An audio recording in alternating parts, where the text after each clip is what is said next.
So, hi everyone. This is Shireen again, and I'm so excited to have Dr. Travis today with us. And I thought it would be a good thing to actually have a personal visit to a dermatologist and show you like how exactly it works into a clinic. Thank you so much for taking this time and having me over. So just to give you a little background, I'm doing this VitiTalks to raise awareness about the vitiligo, clear some of the myths and misconceptions. And today I want to know how a visit for a vitiligo person would look like. And I have so many questions for you. Okay, that's good. Happy to answer. Yeah. Thank you. So starting, I want to know like why vitiligo happens and what are the causes for vitiligo? Okay. So vitiligo is an autoimmune process, which means that your body is basically attacking your pigment-producing cells called melanocytes. So the pigment that we have is melanin, and patients' immune systems are overactive, and so they're sending cells to the skin, inflammatory immune cells, and this destroys the melanocytes, the pigment-producing cells. Sometimes this can be caused by a chemical. So things that we've noticed can induce this autoimmune response are chemicals in hair dyes or chemicals in cleaning products and even chemicals in personal care products. There was a product in Japan where 20% of people who use this cosmetic product develop vitiligo. My other question is this hereditary? Because I know like people are always worried that your offsprings might get it, somebody from your family might get it. So I want to know if it is hereditary and how that works. Okay, so there is a hereditary component. We know that patients who have first-degree relatives who have vitiligo could be at an increased risk, but it's not that great.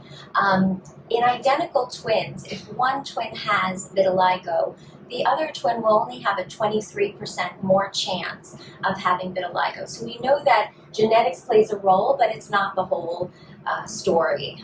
There are other things that induce the immune system to be hyperactive. Okay. Thank you for that information. I also want to know, we've always learned about vitiligo being stable or active.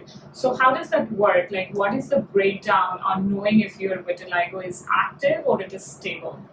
Okay, so this is an important thing that we look at when patients come into the office, because if vitiligo is active, we want to really try and stop the progression quickly. So different signs show us that vitiligo is active. One sign is something called confetti lesions. So these are just very small little areas of white parts of the skin. The other thing is trichome lesions. So trichome lesions are 3 different colors. You will have an area that has depigmentation or white skin, and then you'll have an area that is normal, and in between will be a tan center. Someone comes into the office, we think it's very important to find out, is their vitiligo stable, so it hasn't really been progressing, or they haven't gotten new areas of white skin in a while, or is it active? And when it's active, we ask the patients, have you had any new white areas develop in the last month, in the last 3 months, in the last 6 months? That helps us determine, is it active and how active is it? And so oftentimes we're asking the patients too, with your palm, look at your skin. This is 1% of the body surface area, so your own palm would be 1%. And have you had any new areas that have been 1% or the size of your palm in the last month? And if you have had that progression or that vitiligo new areas, then that is something that we say, okay, you have active vitiligo now. And we want to know if it's active because we want to treat you and stop the progression. Other things, other signs for us and signs for you that you can look at are things called confetti lesions, and these are just white little spots on the skin. And so if you're developing confetti lesions in different areas, this can be a sign of a rapidly progressive vitiligo. Another sign is something called trichome lesions, where you'll have white skin, depigmented skin, and then you'll have your normal skin, and then you'll have areas of tan skin. So 3 different colors, and also that's a sign that your vitiligo is progressing.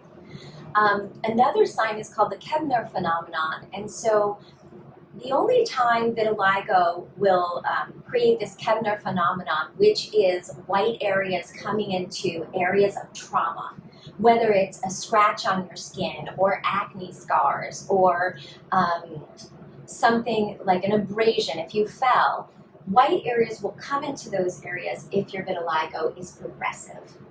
Okay. That actually brings me to a very interesting question. So people with vitiligo, like we're always looking out for our offsprings and closer family members, and when we see these little patches, when they're hurt or stressed, it almost feels like they're starting to get vitiligo. Is there a way to differentiate between those, or how do we know that it is vitiligo or not? So I think that that's an important really important question, and a reason that patients should come to see a dermatologist, because there are other reasons that you may see lighter patches of skin or whiter patches of skin. There can be yeast infections and fungal infections on the skin that can look lighter and whiter. You can also get that from conditions such as eczema. We call it post-inflammatory hypopigmentation. So after there's been inflammation in the skin, it can look lighter, and people can get concerned, but we can tell you, is this vitiligo or is it some other condition? Perfect. So you're actually telling me that if you develop vitiligo, then the first thing you do is you go see a dermatologist to actually confirm if it is vitiligo. Absolutely. So if you are concerned that you have lighter or whiter areas of the skin, you want to see a dermatologist to either confirm or let them tell you it's not vitiligo. Perfect. So since I have vitiligo and I've always been looking for a cure or a treatment, what are my options in terms of either maintaining my vitiligo or even reducing it? Like, what are the treatment options that I have? Okay. So I'm happy to tell you about this. The first thing I want to go over is if you do have active progressive vitiligo, there are things we can do as dermatologists. And one thing that we do is give a pill called oral prednisone, and we give it in, typically it's 2 days per week, and it can be up to 3 months. And so that can really help stop the progression. And often we do this along with phototherapy, which is narrowband UVB. Patients come into the office, or you can have a booth at home or a device at home that gives you some of the ultraviolet light. And the combination of ultraviolet phototherapy and these other medications, these systemic medications, can help stabilize. Something else that we can do is not an oral pill, but an injection, and that's very easy. For patients, they get it either every 4 to 6 weeks. And then there are other medications too that we can give to stop progression, other oral medications. Now, sometimes after you have repigmentation of certain areas, the cells are just, the inflammatory immune cells can be just sitting there waiting to come back if we stop all treatment. So we don't want to stop all treatment too fast, so oftentimes we're using topical creams, both to repigment, like topical steroids, we've been using that for a long time, also other creams called topical calcineurin inhibitors. And those are anti-inflammatory, so they're going to help remove the inflammatory cells from the skin that are damaging the melanocytes. And once you get the pigment back, we still want you to use these creams, sometimes even twice a week ongoing. And it just helps that those cells don't come back to re-damage your pigment-producing cells. Amazing. Thank you for that information. That actually brings me to the hottest question around in the town. So we did have an FDA approval for Roots cream, and I want to know how this works and what does it mean to the people with vitiligo. Okay, so it's a really big deal that finally we have an FDA-approved medication to help repigment vitiligo. And this is called Opzelura or ruxolitinib cream. And in the studies, it really did a great job at repigmenting the vitiligo patches. And how it works is similar to other things that we use. It decreases the immune system, these immune cells that are in the skin, targeting these melanocyte pigment producing cells, and so it gets rid of the immune cells that are harming your skin. The ruxolitinib cream is different than the other medications that we've been using before because it targets a very specific pathway in the skin, a specific immune pathway that is causing vitiligo. So before, these other creams that we have that work well are not as specific as this cream to target the certain pathway that is upregulated in vitiligo. And so it's a very exciting new medication. And in the studies, there were about 600 patients in the trials, and about a good proportion of patients achieved greater than 75% of facial repigmentation and about 50% body repigmentation. And it's approved for patients 12 years of age and up, which is great for our pediatric patients. Wonderful. So that actually brings me to my next question. As you say, facial repigmentation is higher than the body. How does that work? Why is the repigmentation different into different body parts? So what we know about different parts of the skin, different parts of the body in terms of the skin is that they have different amounts of follicles. And the follicles, as we talked about before, are where these melanocyte stem cells reside. And so the face has a lot more follicles than, for example, the trunk, and then the hands and feet. So the place where you'll get the most repigmentation is your initially, and probably overall is your face and neck.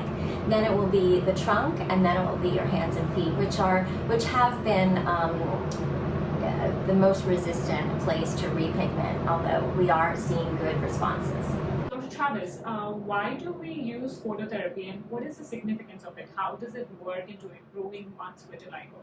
Okay, that's a great question. So in addition to the other medications that we have that decrease the inflammatory cells that are causing the damage to the melanocytes, phototherapy actually helps the melanocyte cells repopulate and get back into the epidermis, because we know that in the hair follicle we have these melanocyte stem cells, which the phototherapy helps to stimulate their growth. And then they come up through the follicles, and then they spread out onto the skin and help you repopulate your melanocyte cells. So we really want to do both together, both treatments together. One, the other medications, the topical creams, the oral medications are suppressing the immune system, and the phototherapy is helping repopulate the melanocytes. Both work really well together.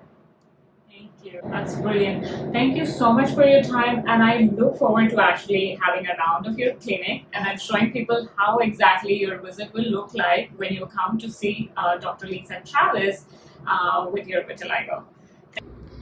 Okay, so Dr. Travis, if I were to come to you for my vitiligo treatment, what would my visit entail? What do you want to know about my vitiligo, and what should I know about the treatments?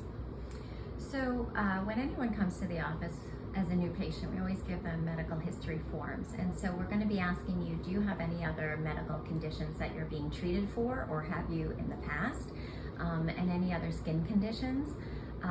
Once we know that, I would, and I talk to you about your history and how long you've had your vitiligo, and if it's been active or stable, I would get you into a gown, and then I would bring you into a room where I can use the Woods lamp, so a darkened room, and we would examine the skin and see which areas are involved. And then once you're done with that, we'd have you get dressed, and I can talk to you about treatment options.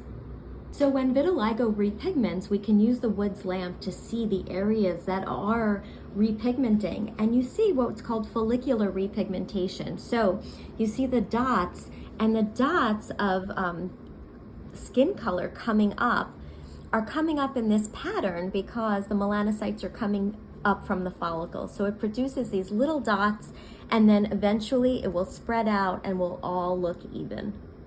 Your skin, and when I shine it on the deep pigmented patches, you can see a sharp border, and it will the patches will appear bluish white.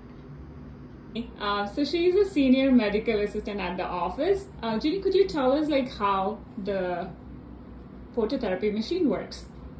Yes, so we have a full body phototherapy booth here at this office. So it does work for patients who have vitiligo that is widespread.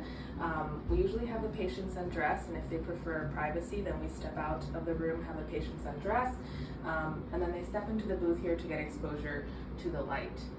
So we will have the doctor come in to look at the patient, confirm what dose we're doing and what time that we're doing to prevent burning the patient. Once the doctor gives us the okay, then the patient steps into the booth. They put on goggles because their eyes do need to be protected. If a patient does have vitiligo patches on the eyes, we usually confirm with the doctor if it's okay to be without eye goggles. They step in, we punch in the numbers, and then close the booth, and the blue light starts.